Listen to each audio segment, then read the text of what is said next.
warahmatullahi wabarakatuh. Selamat berjumpa kembali Ananda. Kita akan berjumpa dengan mapel ekonomi materi persamaan. Kompetensi dasar yang akan kita pelajari KI 3 adalah 3.2 mendeskripsikan konsep persamaan dasar akuntansi, dan KI 4-nya adalah 4.2 menyajikan persamaan dasar akuntansi.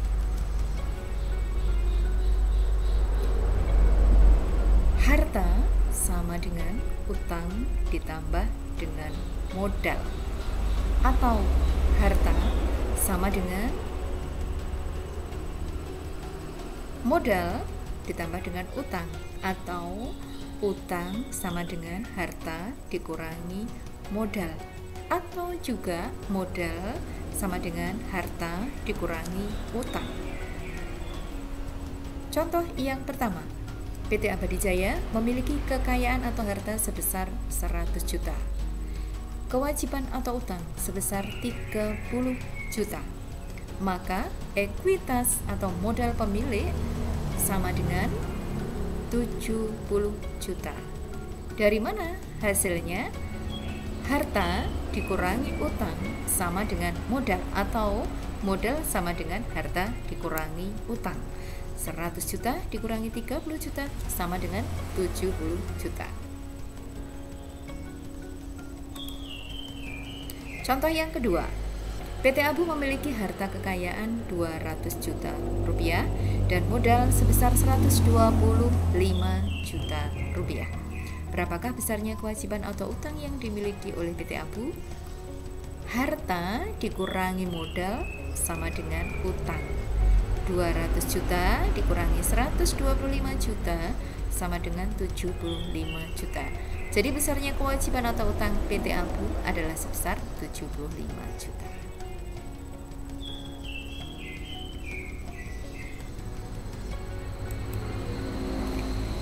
Kita beralih ke pengelompokan akun berdasarkan posisi keuangan.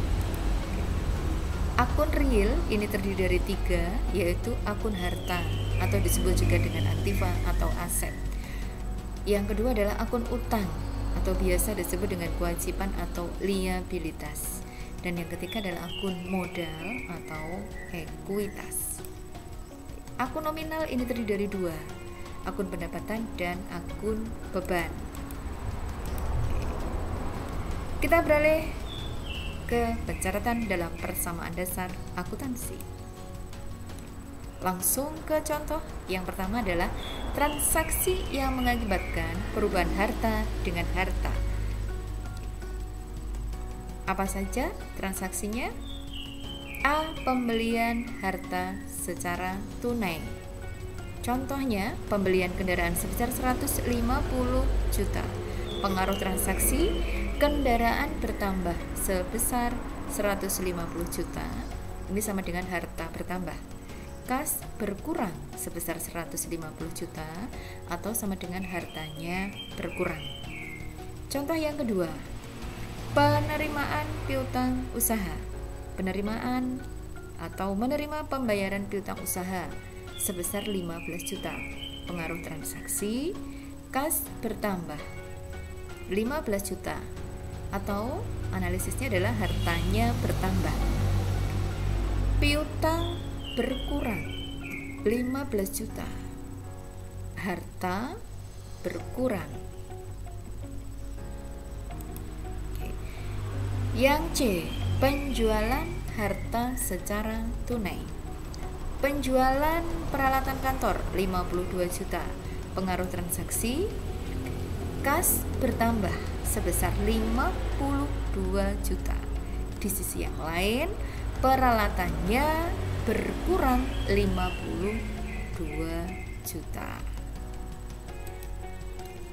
Contoh yang kedua terkait dengan transaksi yang mengakibatkan perubahan harta dengan utang. Yang pertama, pembelian harta secara kredit. Contoh adalah pembelian peralatan kantor sebesar 50 juta secara kredit.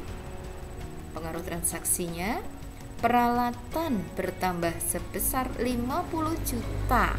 Ini sama dengan hartanya bertambah. Berikutnya adalah utangnya juga bertambah sebesar 50 juta. Utang bertambah. Contoh yang kedua, memperoleh pinjaman dari kreditur.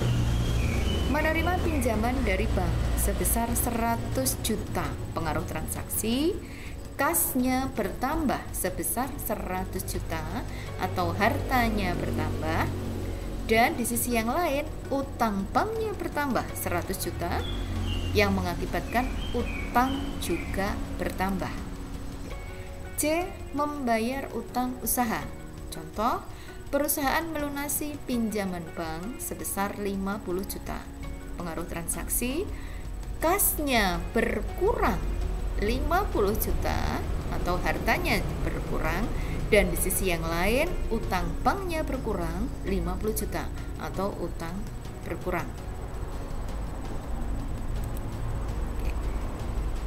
Yang ketiga adalah transaksi yang menyebabkan perubahan harta dan modal. Contoh yang pertama, ini adalah investasi yang dilakukan oleh pemilik modal. Contohnya, pemilik perusahaan menyetor uang ke perusahaan sebesar 200 juta rupiah. Pengaruh transaksi, kas bertambah 200 juta atau hartanya bertambah, dan di sisi yang lain modal bertambah 200 juta atau modalnya bertambah. Berikutnya adalah memperoleh pendapatan. Perusahaan menerima pendapatan jasa atau jasa usahanya sebesar 2 juta rupiah. Pengaruh transaksi, kasnya bertambah 2 juta atau hartanya bertambah. Di sisi yang lain pendapatan jasa bertambah sebesar 2 juta atau modalnya yang bertambah. Demikian terkait dengan analisis transaksi. Selamat belajar. Semoga kesuksesan selalu menyertai Anda semua. Wassalamualaikum warahmatullahi wabarakatuh.